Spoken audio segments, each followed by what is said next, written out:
All right, here goes nothing. Welcome to this live English lesson. We have a special guest, first time in a long time. Jamie, my wife, is with us. She is also a teacher. She is a PE teacher. We will get into what that is. And we are here for about an hour to answer your questions. But before we do that, let's say hello to a couple people. Maria is in the chat. She is going to be moderating as long as she is here. So we usually don't have a problem with comments. All nice people in here usually. Casey's here. Betty, what's going on? Harry, saw Audie in there a little earlier. Freddie Wolf is here.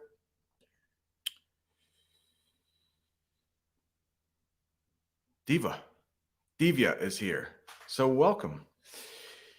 Jamie, would you like to say anything before we get started with questions? I'll just say good morning. Thank you for having me. It's good to be here again on summer vacation, so it doesn't seem so rushed and like we have a million things to do today. So it's good to be here. Yeah, we basically don't have to work for the next, 2 months or so. So I think we'll be cleaning the house a little bit. We'll be getting to all those things that we couldn't do before when it's so busy with school. A couple members left questions in the Discord before the stream started. So let's start out with one of their questions. I will pull it up on the screen. For everyone else, you can just leave your questions in the chat. We will do our best to get to those. First up, Anya. She is from Germany. She has been a channel member for a long time. And she said, "Hi, Jamie and Brent. I'm curious about what does PE include?" Sorry if I keep hitting this microphone. We use that term in the United States all the time. "Oh, I'm a PE teacher." And people will know what that is. But if you're studying English, you might not know what that is. Does it mean only exercising in team sports? Is it mandatory? Let's do one question at a time. So the first one is, what does PE include? What does it mean? So PE just stands for physical education. Kids from kindergarten to 12th grade are required to take it. When you're in high school, which is 9th grade to 12th grade, you really only have to have a year required. Some kids choose to take more of it if they really like it. So PE just stands for physical education. And so you don't just do team sports, you could do individual sports? Yeah, we do team sports. We do things about nutrition and working out, explaining how to use certain weight machines in the weight room, different types of workouts that you can do. We play a lot of games that are not just regular, like baseball, football. We do a lot of games that come from different countries that use those skills, but are not just your standard regular games we play in the United States. All right. And as I hit the microphone again, you'll notice that Jamie speaks very quickly. So a lot of people like that because it really helps them with their English comprehension. So if you're watching this on replay, remember you can always slow us down if we're too fast.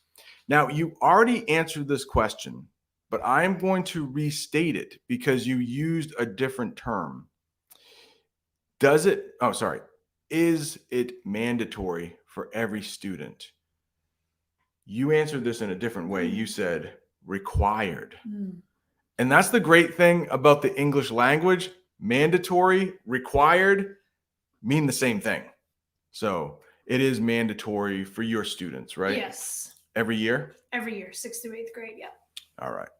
And, what's the task of a PE teacher? I think you answered that already, right? And here's the other question from Anya. When you both studied, did you need to decide what age students you would like to teach? So for my certification, I'm automatically certified from kindergarten to 12th grade. So I can have every single grade while kids are in school. That just is part of the program that I was in.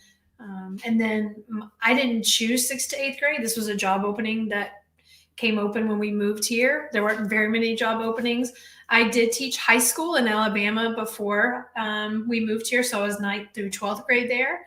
And then when we moved here, I'm a 6th through 8th grade PE teacher, which is about 11 to 14-year-olds.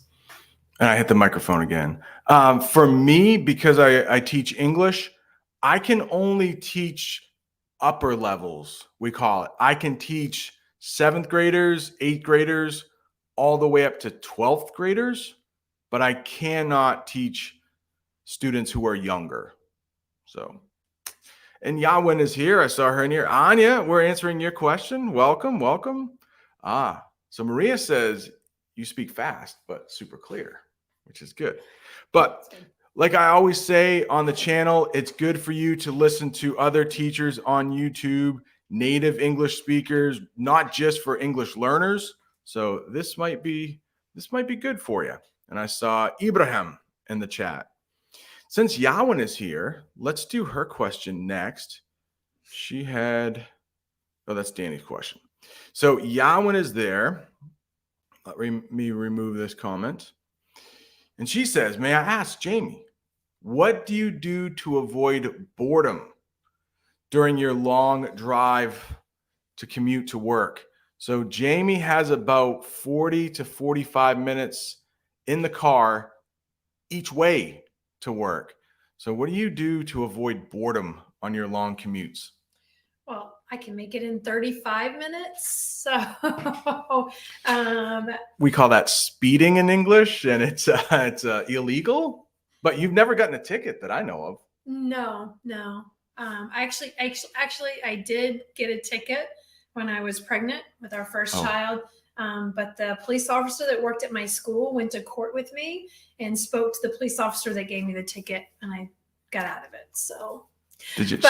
She said, I got out of it, which means she didn't get in trouble for it. So I got out of it. It's a good term to use. Just kind of put a guilt trip on me because he saw that I was pregnant and said I need to be really safe because I'm going to be a mom.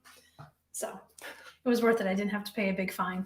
Anyway, so I am a huge podcast listener. Brent actually turned me on to that. I don't know, like probably 4 years ago, maybe. I'm not sure. I've been listening to podcasts for a long time.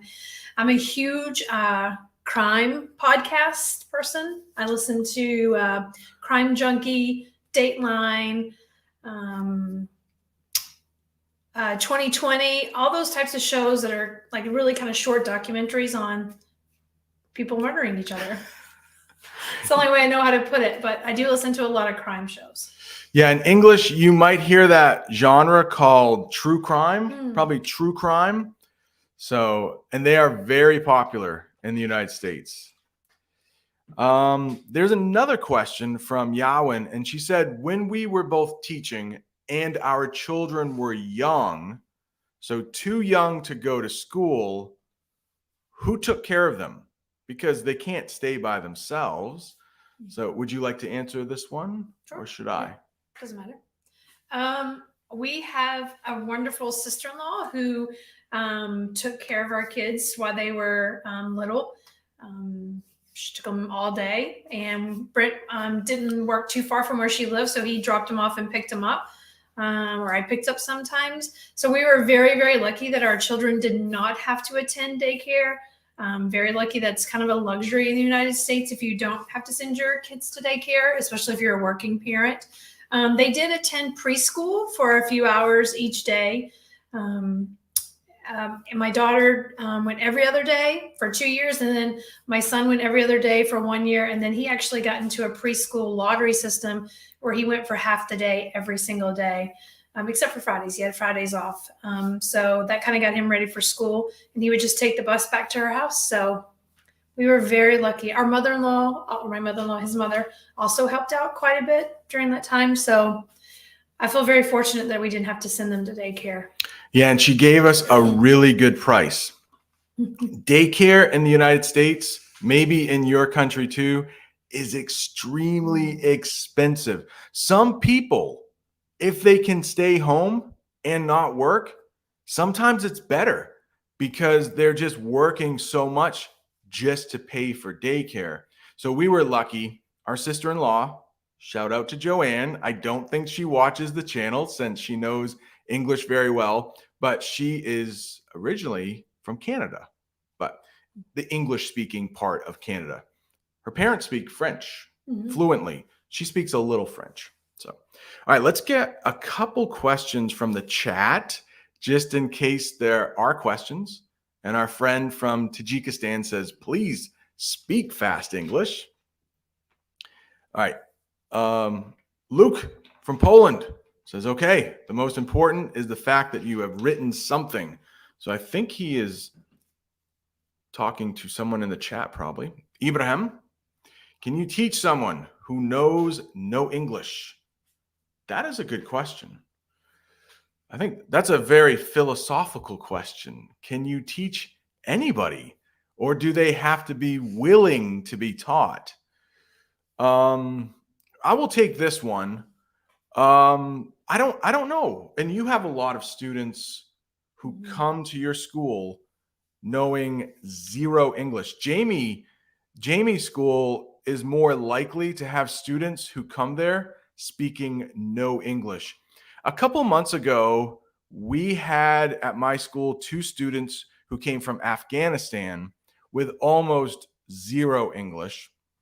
And now they know quite a bit. We call it immersion in English. So if you come to this country and you are younger and you hear English all day long in school, you pick it up very quickly. But can you teach someone who knows no English? I do it every day. I mean, we probably had 100 students come to us this year with no English. I had 5 in, we have advisory in the morning where I meet with these kids every morning for a certain amount of time to get to know them. They have a teacher they can trust. We use Google Translate a lot. They all spoke Portuguese.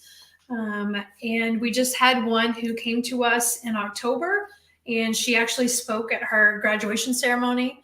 And her English has gotten so good in just that short amount of time. But they are in regular ed classes. They do have some classes where they're learning English, but they go to social studies, science, PE, band, chorus, drama.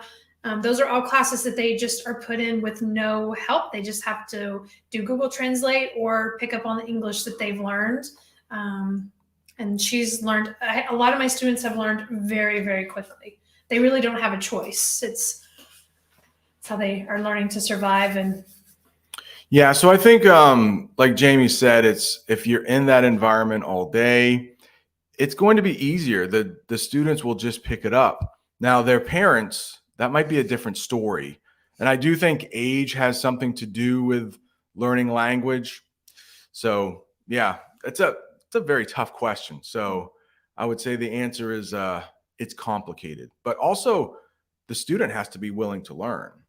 yeah, our students definitely are willing to learn. I'll just touch on the parent part of it. So students are automatically eligible when they come to the United States to register and go to school from day one. They don't have to have a waiting period or anything.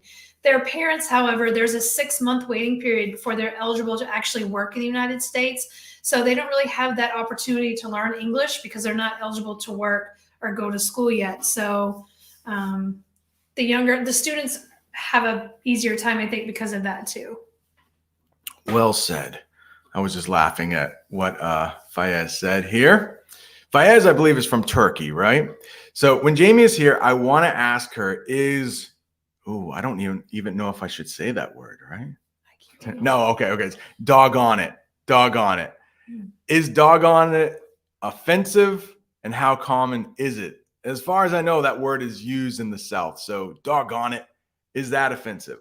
It's not offensive. That's people in the South use that versus them using a swear. Yeah. So no, definitely not offensive. I mean, don't say it. I've never said it. No. I don't think. Doggone it. No, I don't think so. You're more likely to hear probably, darn it, which is not a swear word either. So yeah, good question. Oh gosh, Apple the Frog. This one hits close to home for me. What's the difference between overweight and fat? I think overweight is a little nicer to say. I mean, I don't know how you can tell anyone without being offensive that they could lose a little weight. But if you have to choose between the two, like your doctor, okay, your doctor, when you go to your doctor, they are probably a person that should tell you you're a little heavy, you're a little overweight. So that's a lot better than, hey, you're fat, you need to lose some weight. So fat, offensive. If your doctor tells you that you're overweight, it's probably a little more respectful. Any thoughts on that? We don't just. I know I'm a PE teacher. We talk about health and nutrition, but we don't really use we don't use those words at all in middle school. Yeah. It's not my place. Childhood obesity. That's a hot topic right now with students being on their screens or their devices so much. Childhood obesity. You might hear that. Obesity is another noun for just people being heavy. There is a little corner of this desk that I keep hitting. I'm so sorry. All right. The next one. Ibrahim. This is a comment. Yeah, absolutely. The students should be willing to learn. You can't force someone to learn something. I totally agree. All right. What does doggone it mean? I think this might be older, but it's like darn it, doggone it. It's just, I don't think it means anything really. All right. Ario. Okay. Ario has a question from Indonesia. Glad to see you, Ario. Miss Jamie, are you learning a second language? I know Mr. Brent learns Italian. I was feeling very guilty this morning. I'm just giving Jamie some time to process the answer. I have not studied my Italian for about 2 weeks. It's been very busy with the end of the year, but what do you think, Jamie? No. I mean, I was trying to learn Spanish during COVID and I was doing really well. It was very hard for me. I had a very hard time with Spanish just because of the, I think it's the verbs, how they speak versus how we speak, where words are placed in a sentence. It's very hard. I do know like some words that I use with my students in Spanish. I do know a couple of Portuguese words for like bathroom, cafeteria, things like that. So I can just say one word to them when I need to tell them where to go. But no, I'm not nearly, I really should focus on Portuguese because we're getting a lot of Portuguese students next year as well. So Jamie does a lot of activities after school. She's the athletic director at her school. So she's in charge of all the sports. She coaches track. So there are a lot of days where she doesn't get home until 8 o'clock at night. And we have 2 kids. So it's really hard to carve out that little bit of time to learn a language. I love doing it. It's a hobby for me. But, you know, when you know English and every day you're speaking English and you're watching movies in English, it's kind of hard to fit that in, find a purpose. All right. Freddie Wolf from France has a question. What kind of PE do you teach? Can students choose between a bunch of sports? What kind of choice do they have at school? So we always have a choice of team sport or a fitness activity, just because some kids really, really enjoy sports and some kids really want to focus on the fitness. Sometimes they really like the games that we're playing and choose to do them. Other times they don't. So they participate in the weight room and things like that. We play games like Danish rounders. It's not from the United States. We play chook ball, which is also not from the United States. A kickball. We do ultimate frisbee, ultimate football. We do a baseball like game that has the baseball skills, but it's has different rules for the base running. So we do those types of games. We play a lot of Foursquare. We have a lot of Foursquare tournaments. The kids really love Foursquare. I made up a game called Watson Ball. It's a soccer game and basketball game together. So we try to do things that are different like that. So we're not playing typical United States sports games. All right. Dennis has the question here. It's a good question. Any difference between the nouns scent and smell? First thoughts, Jamie? Or I have a thought. I don't know if it's exactly correct, but a scent is always used in a good way. Scent is always good. Like, oh, that candle has a nice scent. Smell, and Dennis said the nouns, but of course, smell can be a verb. You could smell this microphone. It doesn't really smell like anything, but you could actually smell as a verb. But let's say you walk into a room and it doesn't smell very good. You wouldn't say, oh, what's that scent? You would say, what's that smell? So I guess a quick answer, unless Jamie can add anything, scent is always good. Smell could go both ways. It could be something that's bad, or you could say, oh, that candle smells really good. What's the scent? So I guess I used smell as a verb there, but we can use smell as a noun. Any thoughts on that? I wouldn't say a scent is always good. Like sometimes you don't like a scent of a perfume or a body spray or a body lotion or a body wash. So that is true. Sometimes people say, I don't like that scent. I prefer this scent over that like fruity scents or fruity. Well, I guess you wouldn't say scents. That's not true. I prefer a fruity scent over a flower scent or a flower smell over a fruity smell. Yeah. So I guess scents can be used in a bad way sometimes. Ooh, I don't like that scent. You could say that when you're in a store where they're selling perfume. Yeah. Good call. So I hope that helps. I'm not sure if we answered that really well. English is weird, isn't it? All right. Natalia has a great question about fat camps. I heard of fat camps in the United States. Like when we were kids back in the 80s, somebody might get sent off to fat camp. I don't know if that was just a movie thing. Did you know anybody growing up that got sent to fat camp? I didn't know anybody growing up, but I think like MTV had a reality show about kids going away to fat camp. I don't think that they are too common in the US anymore. I haven't heard of them.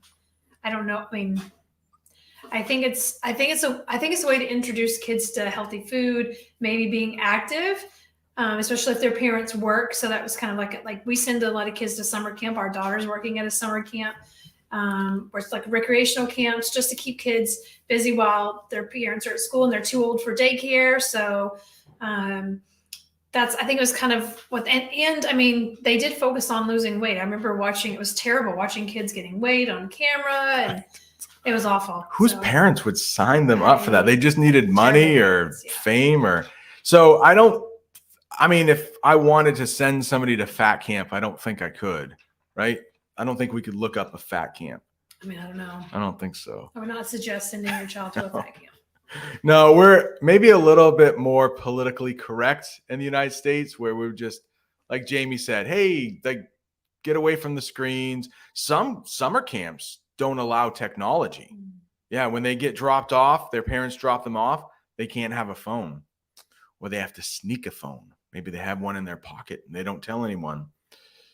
All right, let's see. Shea, I haven't read this, so hopefully it's a good question we can answer. All right, if I want to say the topic of the questions in English, what do I write? For English or in English?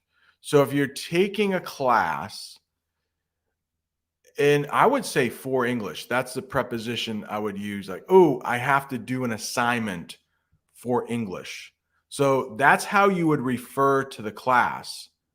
But then you might say, I need to write it in English. I need to write my paper in English. Oh, this is so difficult.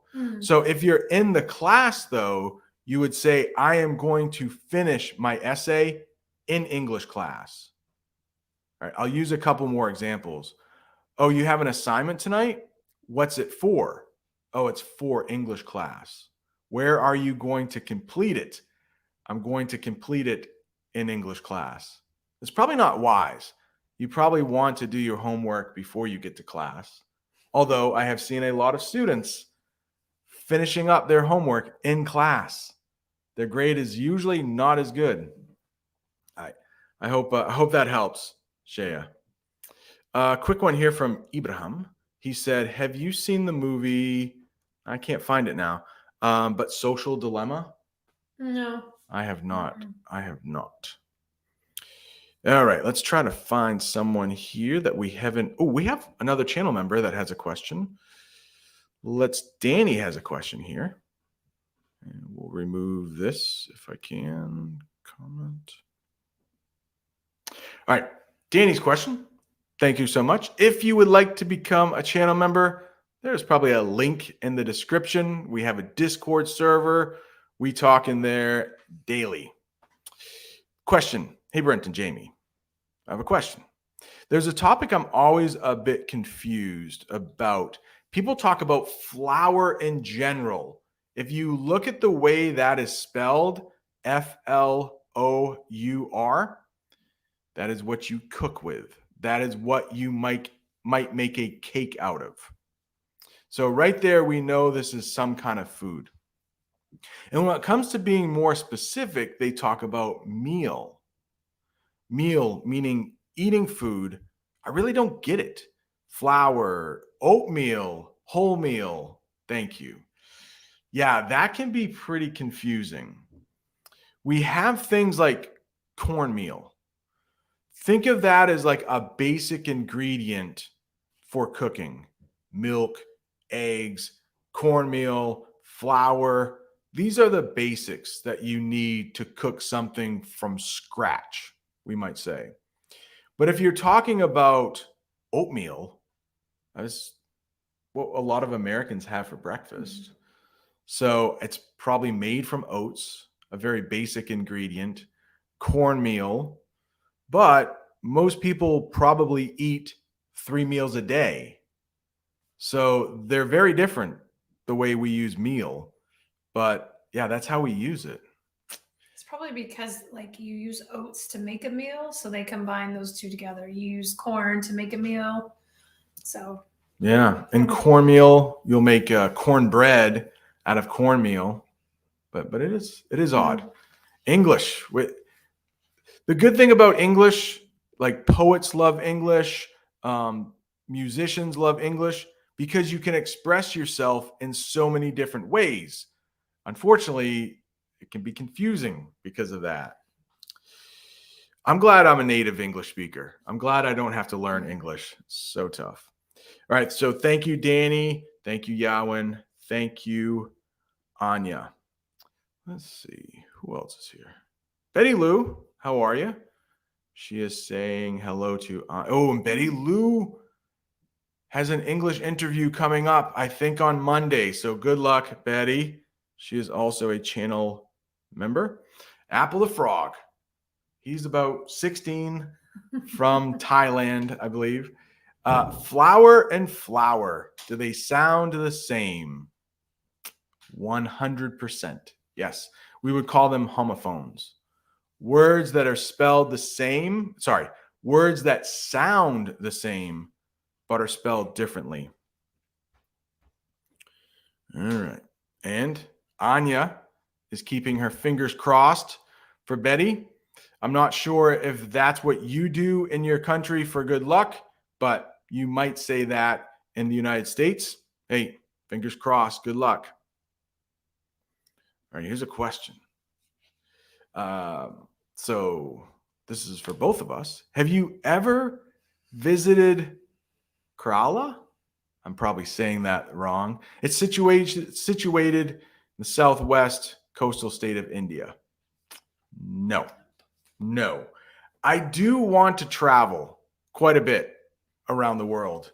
But guess what? India scares me. There are so many people. I see so much traffic. Some places I see cows in the street. I would be nervous. Same. Yeah. So I might have to work my way up to India. And I know India is so big and so many different states and the South and the North and the East and the West. But I do watch Carl Rock, and he visits India and Pakistan a lot. And some videos that I watch, like, ooh, I would like to go there. We have a cough button, but I didn't hit it. And last time I hit the cough button, it disconnected the. Yeah, so maybe I'd better not do that. If I could go to India just for the food, I love Indian food. Love, love Indian food. And unfortunately, I'm the only one in my family who likes Indian food. So when I eat food from India, I'm often doing it alone. But I think Audie is here. We both love Thai food. Thai food. All right. Maria, it's cold and allergy season where we're at. So I have a question related to food. Good. We like food. Do you call that special type of milk vegetable milk, which may be made of almonds, coconuts? Okay. Would you like to take this one? Sure. We just call it almond milk or coconut milk. We call it what it is, not vegetables. So the easiest, I'm glad I can say something is actually easy in English. Yes. Like Jamie said, whatever it's made from, we just call it that. Oat milk. Like you said, almond milk. Goat milk. Goat milk. Yeah. It's one of the easiest things in English. Yeah. And we do have a lot of different milks, just like I'm sure you do, but we just call it like it is. Yeah. All right. I should watch. I should watch Fluffy Goes to India. I will watch that. Okay, Manuel. This is a very good question because at least my daughter just experienced this. I think our son did too, right? Yeah. I don't understand the obsession with final exams for passing by levels. Once again, every day, get started fresh. We can think again about it, relax. Even so, you need, I don't know that word right there. Tituli. I'm sorry, stop thinking. Yeah, so I guess the question, what is the obsession with final exams? Any idea, Jamie? I think they're just making sure you didn't forget everything that they've taught you. It's an overview. When I was in high school, I didn't have to take many exams because if you had a certain grade, you could not take them. Or if you had a C, but you didn't miss a single day of class, you didn't have to take them either. So it was kind of either or. But our children both each just had an exam in every single class. But our daughter had a project for a class that she did. But they had a final in every single class. Yeah, and that's a whole. We could get in. I don't want to probably get into that, but the teaching aspect. It's like with everything online now. Do you really need to take an exam where you have to memorize, or should you do a project where you can incorporate everything you've learned? High stakes exams are a little tough for me because some people aren't great test takers. They tend to get anxious or overthink or spend too much time, especially if it's a timed exam. So, yeah. Education is definitely changing. It's a lot we've both been in education for over 20 years.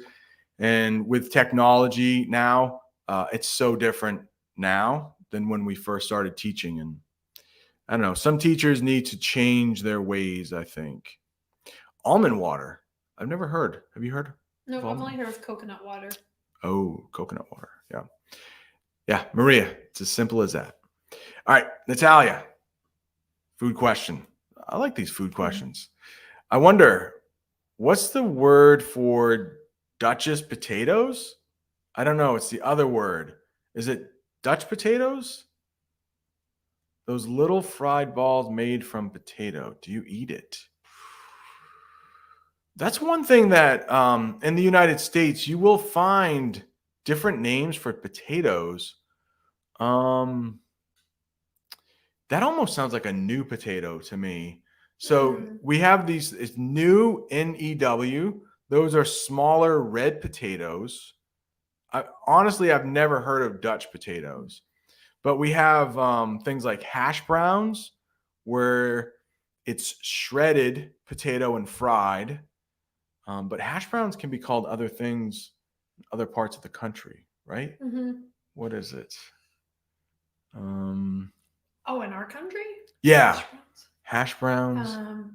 So we do have potatoes that are in the squares. Home fries. Oh, thank you. Yep. Home fries. So they're a little bit different from hash browns. They're Yeah. just potatoes cut in squares and fried. Yeah, thanks. I couldn't think of that. Yeah, hash browns and home fries. Probably a few others too, but all right. I did use this term earlier, from scratch. Oh, it's confusing. From scratch, ooh, and from the ground up.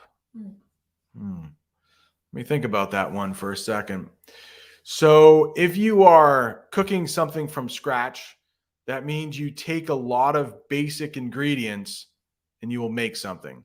For example, if you were baking a cake and making it from scratch, you would not use a box mixture. You might hear that sometimes. Cake from a box. You would use all the ingredients you have at home: eggs, milk, sugar, flour.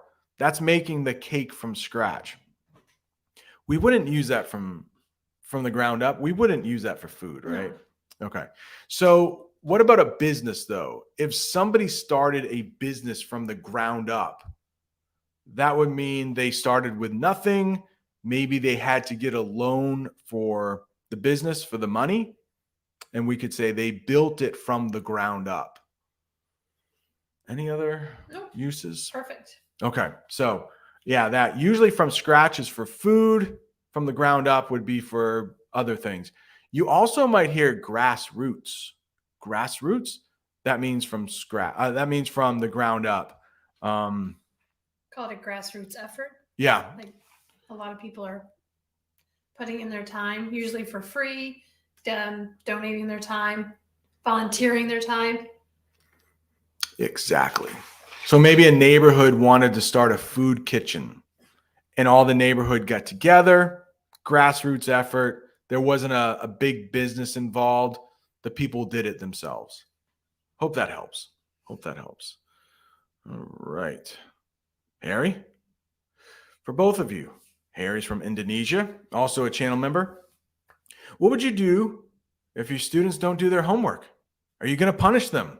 If so, what kind of punishment? That's a good question. Mm-hmm. I don't give a ton of homework. I do know, like in my school, we have a policy. We have a homework club after school. So if you're not doing your homework or even your classwork in class, you are required to stay after school with the teacher and complete your work there. For me, I do, like Brent said, I'm in charge of sports at my school.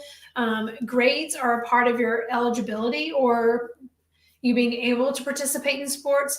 So if you aren't doing your work, excuse me, if you aren't doing your work, that could lead to you being like on probation where you could not go to your games or not participate in practice or games. So that can kind of, in the middle school, that also has an effect on your, what we call extracurricular activities. Yeah, at my school, there really isn't a lot that we can do to punish students for not doing their work. That's up to the parents. So it's my responsibility to teach the material. I also have to put grades in to this online grade book, and it's the parents' responsibility to look at those grades because we really can't punish them at school. Like Jamie said, maybe they can't participate in some sports, but also at my school, there have been special cases where a student wasn't doing so well at school, but they came every day to play a sport. So that sport wasn't taken away from them. It's really tough. But my short answer is it's up to the parents. We used to keep students after school. We used to keep them inside for recess, and our boss said we can't do that anymore. So I guess it's up to the parents. Hey, I discovered you from Bob the Canadian. Nice. Big fan of Bob the Canadian. Huge fan. Kashmir is in the house. I would love to visit Kashmir one day. I would love to visit the border of India and Pakistan. I've seen when the guard changes there, it looks amazing. I would love that. All right, Gopi, how can I learn the American accent? I have thoughts on this. Do you have any thoughts? I don't. All right. I always say keep your accent. I mean, that makes you unique. Right before we came on, I was listening to an Italian band and they all had Italian accents. And I thought, oh, that's so cool. So I think people like to hear accents most of the time. Don't be embarrassed by your accent. Make sure that you are clear, but I would say keep that accent. If not, you can always do your best to fake it. Like some Americans, I'm not going to do it right now, but sometimes I fake having a British accent. I think that's a cool accent. So you could always watch American movies, watch us. We're both speaking with an American accent and try to copy the way we speak. But I would encourage you to keep your own accent. Just be clear, Hope that helps.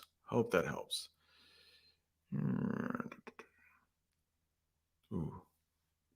Cecilia's here from Argentina. One of the very first subscribers to this channel.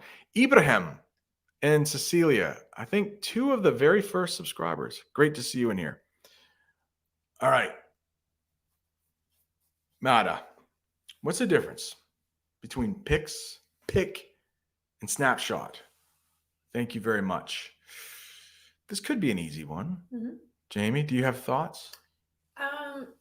Pics, I think, is used when you're talking about pixels. We don't really use that for like a picture. Pic is just shortened for the word picture. Like especially when you're typing, like my kids, if I'm at the grocery store and I'm asking them if they want something, they're like, send me a pic, and they just put PIC. Snapshot is just like, it's really like a quick picture. It's just so. Sometimes we trying to think how we use it not in the picture form.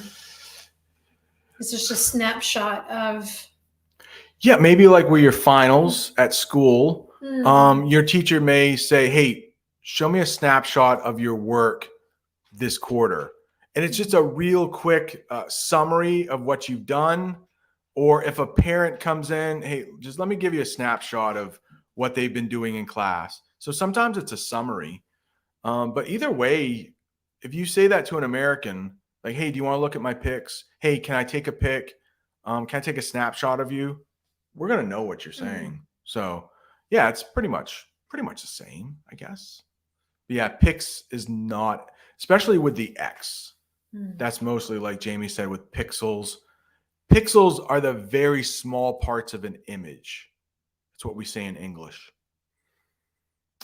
We say pixelated sometimes if something is blurry. If the internet connection isn't very good, we might say it's pixelated. Any other thoughts? Good question. Fake it until you make it. That's what we do every day sometimes, right? Fake it until you make it. Accent does not matter. What matters is good pronunciation. It's very wise. I totally agree with that. Ario, please do a collaboration with Mr. Bob online. I would love to. We have talked in the past. We were going to do one last summer. We were both just too busy. We live about 6 hours apart. So maybe ask him if he wants to do a collaboration with me. We've been meaning to, and now would be a good time for us to do it. He has appeared on this channel though. We did eat ice cream. He sent a video a couple of years ago. We did an ice cream video. You check that out.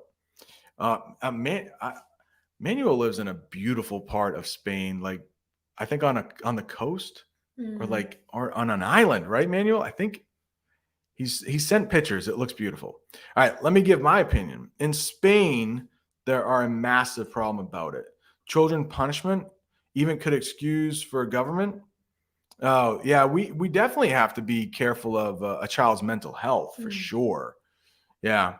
So, it's so weird. Sometimes in the United States, I think some children should be punished more.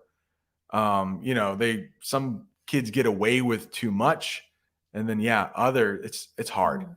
Parenting, any of the parents, they know it's the most difficult job you'll ever have. There's no right way to do it. There are a lot of wrong ways to do it, Mm. but yeah, there's no one right way to do it. All right. We are welcome in Kashmir. I would love it. Kashmir is not as busy, is it, as other parts of India, like Delhi? Delhi scares me. I know Kashmir is up in the north. All right. Great question, Maria. Great question here. How do you call restaurants which are not fast food restaurants and where you sit at a table and a server takes your order? Yeah, I think we call them sit down restaurants, Mm. wouldn't you? Mhm. Yeah, at least in our part of the United States, we would say, do you want to go to a restaurant, like sit down, where you have to leave a tip? Should we go to a sit down restaurant or just get something quick? Yeah, a sit down restaurant. Good question. All right, let's see. To give him a one man show, can you help me understand this? No. The only thing I can think of is if the first time I hear a one man show or a one woman show, I picture a person on a stage and they are the only actor um, for that play. So sometimes people will have a one man show or a one woman show like off Broadway. Yeah, sometimes when you're doing, say, I'll use Brim for example. If he's like working on a car or like working in the yard cutting the grass, and I'll be like, oh, or all of our family, we're going to help you with that. And he was like, no, this is a one man job or a one man show, meaning he doesn't want any help. He just wants to do it himself.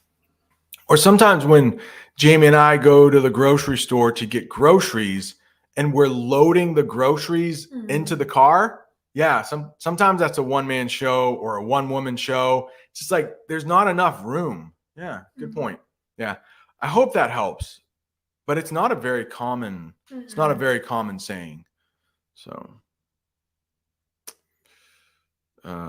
manual.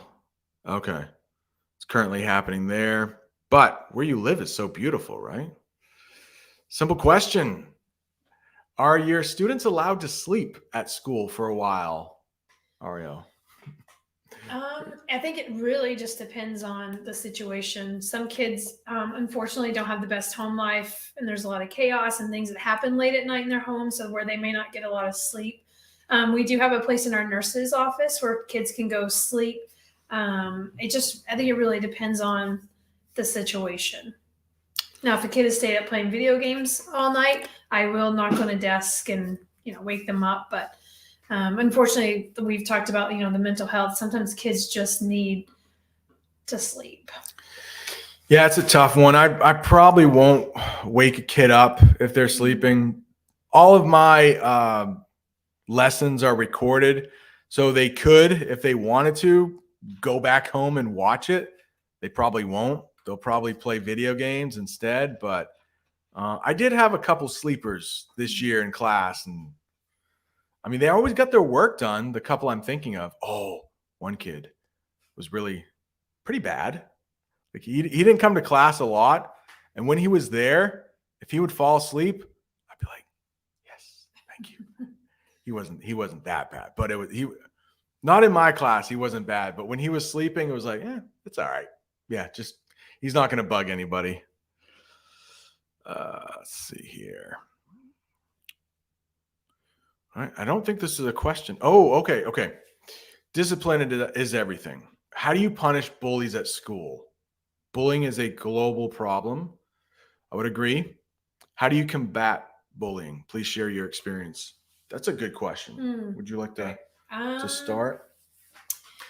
I'll start while you think.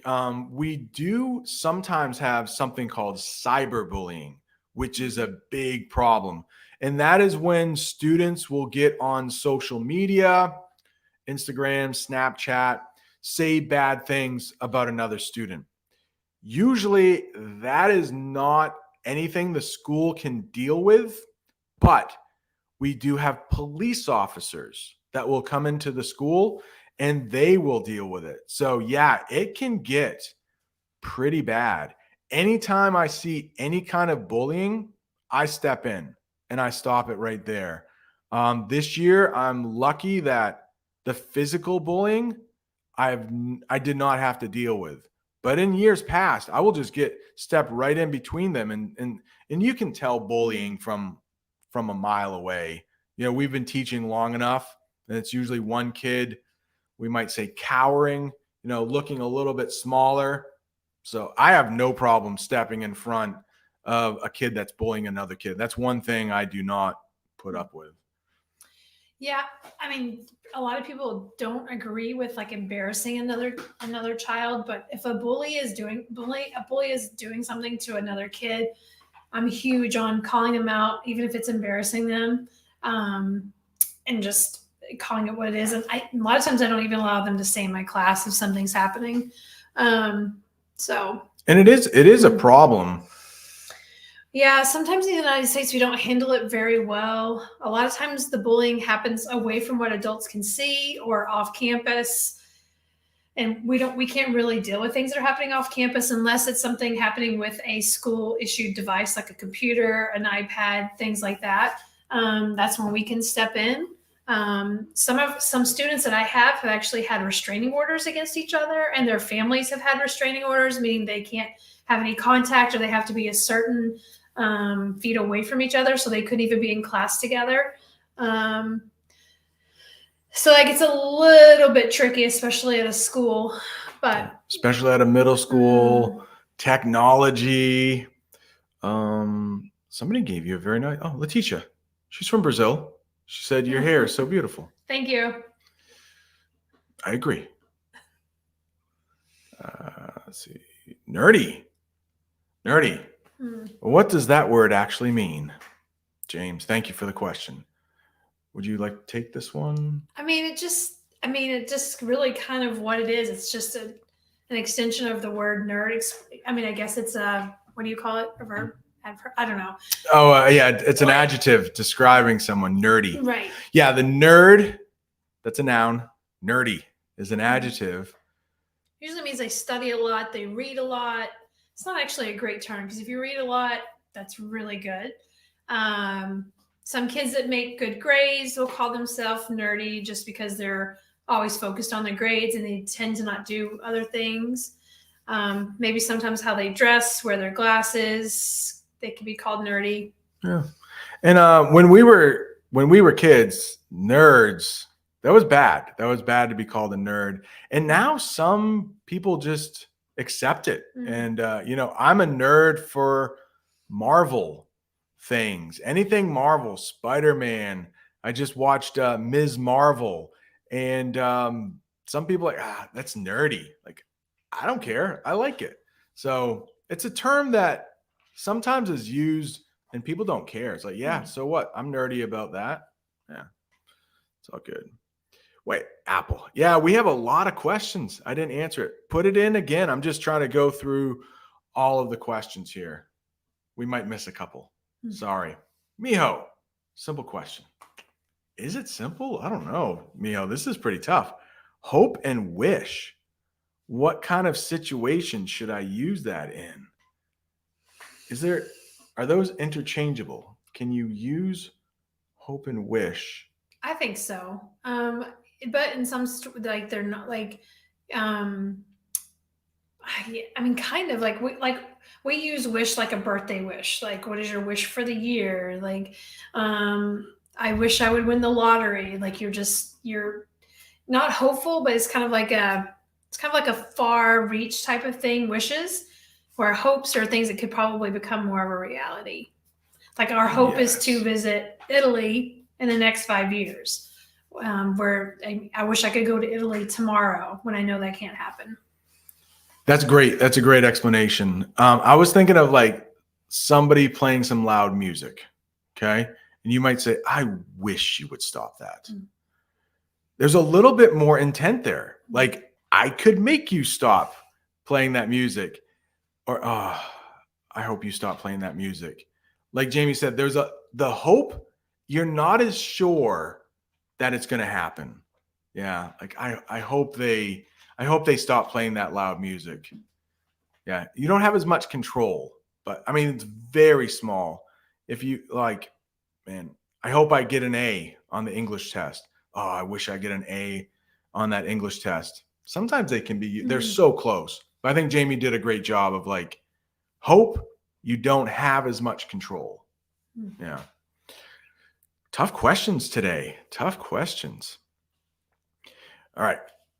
Golden Eagle 99. Maybe irrelevant, but if you were to prefer to become a native speaker of another language, which would it be? If you were from another country, where would you wish? Ooh. Great question. Oh, I love this question. And I hit the microphone. Man, Jamie, did you want to go first or? I would definitely say Spanish. Portuguese and Spanish and French are kind of all like, I think if I knew Spanish well, I'd be able to communicate with a lot of students at my school. It would be so helpful to know Spanish for me. And places I want to visit, I would definitely use that. Yeah, geez, I'm still thinking. My first thought was Spanish because it's such a common language. But now my next thought is Spanish and English are pretty close. Like I could learn Spanish or I could learn Italian. But what if I pick something that's so different?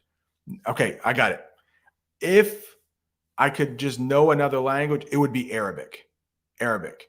Because it's so different from English. But I think I could learn other languages if I knew English and Arabic. And Arabic is so widely spoken too. So, it's a tough one. I was thinking Turkish, or I was thinking Russian because Russian is connected to so many countries. Something just very different from English. So I'm going to have to go Arabic. I was thinking, did you answer the other question about would you like to be from? I've never really. I love Italy. I love Brazil. Just somewhere where the water is very, very blue and it's warm and sunny and tropical drinks. It doesn't take much for me. Man, yeah, that's a tough one. Another country I was from. I would say Japan. Oh, Japanese would be a good one too, though. I heard Japan had one of the strongest passports, so you could visit more countries without a visa. So I would not want to trade my American citizenship. I want to keep that. But if I could be from also Japan, oh no, but I would be living in Japan speaking Arabic. I need to rethink this. Good question, though. And I would love to hear if anybody wants to put in the chat what other language besides English in your own that you would like to just know. Snap your fingers, native speaker. Arabic? Japanese? Korean? Tough one. Look at that. So, couple native Spanish speakers. Couple native. It's hard. The male, female, like you're making sure you're using those past tense. When I was doing Duolingo with it, I just had I had a very hard time. That was the hardest for me. Persian is a good one. I would love to visit Iran one day. Persian. And I heard for native English speakers, Persian would be easier for us to learn than Arabic, but it might not be. Cecilia, also learning Russian.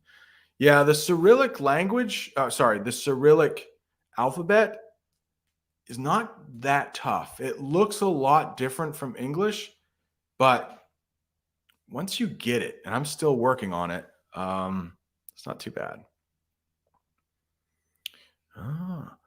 Maria says, my uncle, the one who lives in San Francisco, is studying Italian too.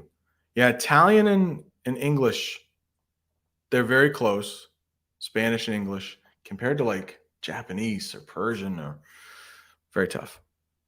Wait, what? Dennis?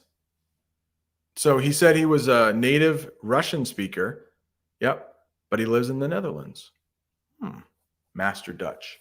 Yeah, I've heard Dutch and English not that far apart. All right. Yes. Golden Eagle. Thank you for answering the question. For asking the question. James, I love your live lessons sometimes, but I'm so busy. Yeah, I try to do this when the most people are on, but the replays are always good. I know it's hard to do a time when it's good for everyone. I know it's really late in Asia, really early in like Brazil if you don't get up early. Hopefully in Europe it's okay for you. Yeah, Natalia says, I love the Italian accent and the art culture. Yeah, I watched a video this week on Florence. Beautiful city. Beautiful city. Indonesian, the easiest language in the world. Now, I have heard that Indonesian isn't so bad because of the verb tenses. I think there are fewer verb tenses in Indonesia. So, Letitia, we have a super sticker from Letitia in Brazil. Thank you. Thank you so much. Got a little something for you. Where is it? Where is it here? Oh, thank you so much for the super chat. Letitia, thank you very much. And we also, Brazil is high on the list for countries to visit. I think it's Italy, Brazil. I might go to some countries by myself that Jamie is not big on. Pakistan would be great. Pakistan would be great. But let's see. I don't think anybody is watching from Pakistan right now. The question from Freddie after English, which language comes next in the U.S.? That's an easy one. What do you think? Spanish. Yeah. A lot of times when you go to the United States, you will actually see Spanish written. And if you go to southern states like Texas, Florida, even Southern California and Arizona, a lot of Spanish is spoken. In fact, there are some Americans who are native Spanish speakers. So Spanish would definitely be second. Third, I'm not sure. It's probably a distant third, the next most common language. Could be French. It could be French. Could be French. Yep. Good question. What's that? It is. We have been here for an hour. We've been here for an hour. Elena, you have a lot of cool videos. Thank you. But few subscribers compared to Bob the Canadian. Yes, please subscribe. Why do you think that is? I'm a fan of both of you. I'm sorry for you. Yeah, I'm sorry for me too. Yeah, the YouTube algorithm is a crazy thing. But sometimes when channels get to about 10,000 subscribers, they will shoot up quickly. I've been on YouTube for a little over 2 years, and Bob the Canadian has been on YouTube for a little over 5 years. So maybe that has something to do with it. And maybe Bob the Canadian is just amazing. So he's probably better than I am. That's why he has more subscribers. I watch Bob the Canadian more than I watch myself. But now I'm a huge fan of Bob the Canadian. But thanks for noticing. It may turn around. I don't know. Sir, is it possible to speak English without phrasal verbs? I do think it is possible. You just won't sound as much like a native, but I think you'll be understood. You know, if your accent is clear, I think it is possible. We just use them so much. Hey, I'm going to go gas up the car. Gas up? That's a verb? Yeah, it's crazy. But yeah, and I will do some more lessons this summer using phrasal verbs. Can you share a fancy schmancy word that you like? How about invigorate? That's a good thing. Invigorate. You don't like that one, Jamie? I could tell just by your never face. thought about this. Well, that was the first thing that I was trying to, so you could think I was trying to come up with a bad one. And then when you say yours, I'll come up with a better one. But invigorate. So maybe teachers right now who are on summer vacation, they feel invigorated. It means they have new energy that they didn't have during the school year. It's a tough question. It's a good question, but it's tough. Fancy schmancy. We don't use fancy. I don't use fancy words when I'm talking. I don't know. My word's not so bad anymore. No, invigorate. it's very good. Man. I don't know. Okay. We'll stick with invigorate. Yeah. I can't think of another one, but Yeah. But there are a lot of times when I'm speaking to friends and I try to sound smart, but I say, oh, I couldn't say that on the channel because it is a unique word. It's a niche word. It's not one that everybody uses. Yeah. All right. But it's good to sound fancy sometimes. Hala. Hi, teacher. Brent, thank you for your helpful lessons. Thank you for watching. I love watching your videos, and I hope we can meet in America. Yeah, the problem with where we live in the United States, it's not close to anything. Like if you come visit, you're just coming to see me. We don't live near New York or Chicago, but it's nice. Maine is nice in the summer, but not next to anything you really know. Oh gosh. James, sir, how many phrasal verbs are there? Like, I would say we invent phrasal verbs every day. We will often just stick up at the end of a verb. Like, hey, eat up. We're about to leave. I mean, there are so many. Think of a verb and think of another preposition. A lot of times they will work. So I might say infinite. Is that a fancy schmancy word? Meaning there is no number. You can't count it. Infinite. All right. Ooh, I read somewhere that American English is nearer to ancestral English than British. British English developed later among the high class and spread across all the country. What do you think? I don't know. I've heard that if we talk about Shakespearean English or Elizabethan English, the English of Shakespeare, that it sounds a lot like Southern American English. And when I say Southern American, I mean Texas, Alabama, Mississippi, the southern part of the United States. So I've heard that, but I can't verify that. Oh, the road trip videos. I loved making those. Thank you. I went from Maine to North Carolina, 4 parts. I loved making those. We'll have to do a road trip, but because I was thinking of this, maybe next summer we'll have to fly to somewhere because we'd still have to start in the same place. Yeah. Fly, then do a road trip. But that's when we hit 100,000 subscribers. Maybe. All right. Spammed. Apple's spamming the chat. It's okay. That's all right. Yeah, please stop generating phrasal verbs. Okay. Stop generating. Yeah. English speakers are making them up with reckless abandon. That's another fancy schmancy word. Yeah, if you're doing it with reckless abandon, you just don't care. Phrasal verbs are being made up every day. All right, Apple the Frog. What's the difference between capture and screenshot? I mean, I guess if you're talking about capturing what's on the screen, it's the same thing as a screenshot. Just if we just use capture, we use screenshot more than we do capture. Yeah. Like we have some little furry creatures in our backyard called groundhogs, and I need to capture them and move them to a different part of our city because they are digging up our grass.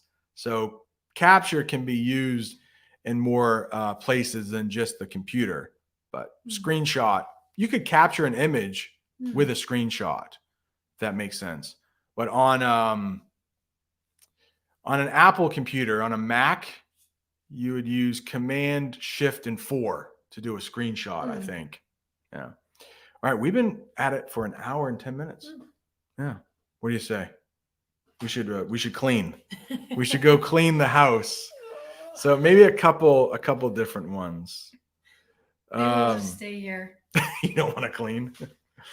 And your hair looks too nice to clean right now. So no cleaning today.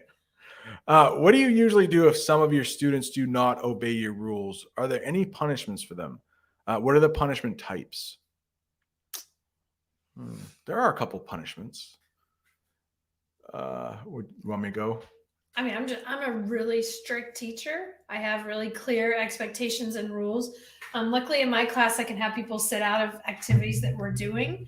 I send them out in the hall, just kind of take a break, and then I have a conversation with them.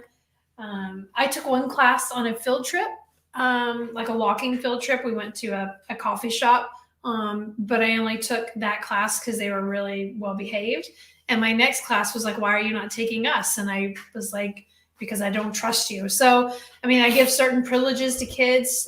If you're a kid that I know that you're not going to get in trouble if you go somewhere or you tell me you want to do something, I trust them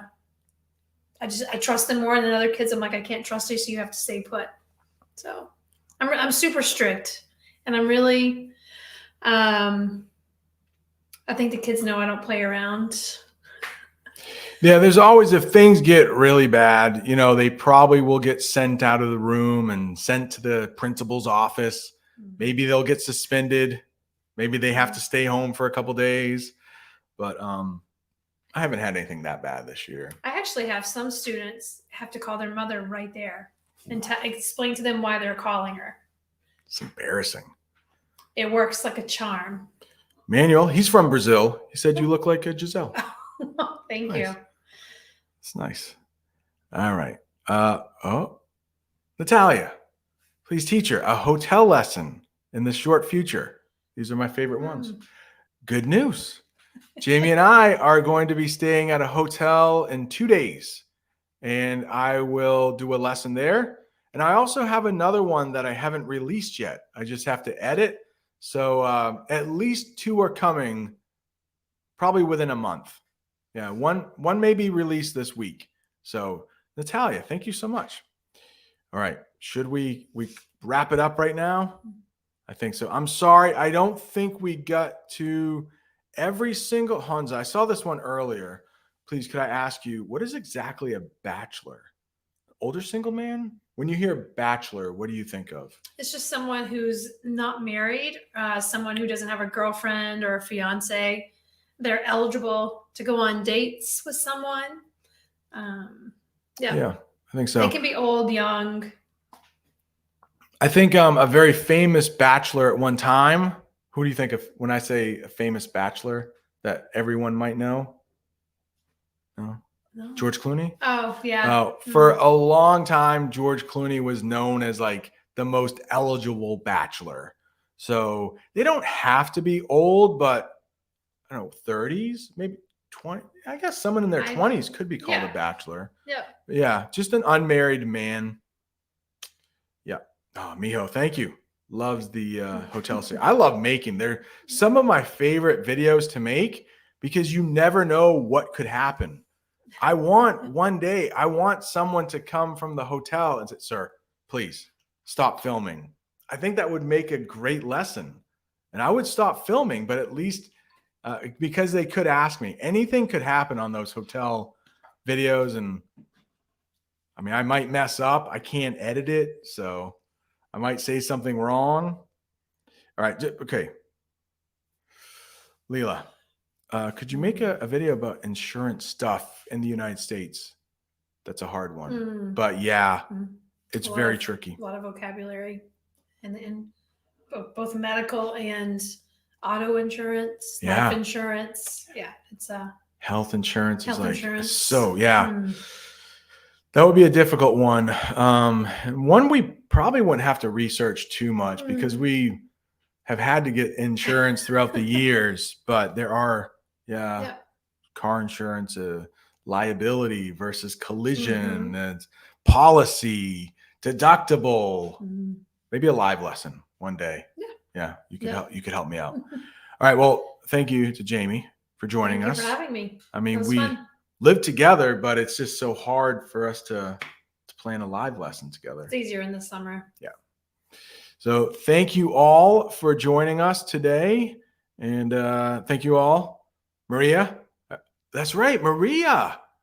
I could do a little interview with you. Maria's English is great, so she could be a guest for our insurance video. So Natalia, thank you for everyone. If I didn't get to your questions with Jamie, I am sorry, but James, thank you. I look like a nice person. I like that. I try to be. I try to be. I try. Cecilia, thank you so much. Anya, Audie, you guys are the best. Thank you. It's a great community here. Love seeing you in the Discord server, all that stuff. So any final words before I hit end? No, have a great rest of your weekend. If you are still in the weekend where you are. And yeah, take care of yourselves. Be good, be kind.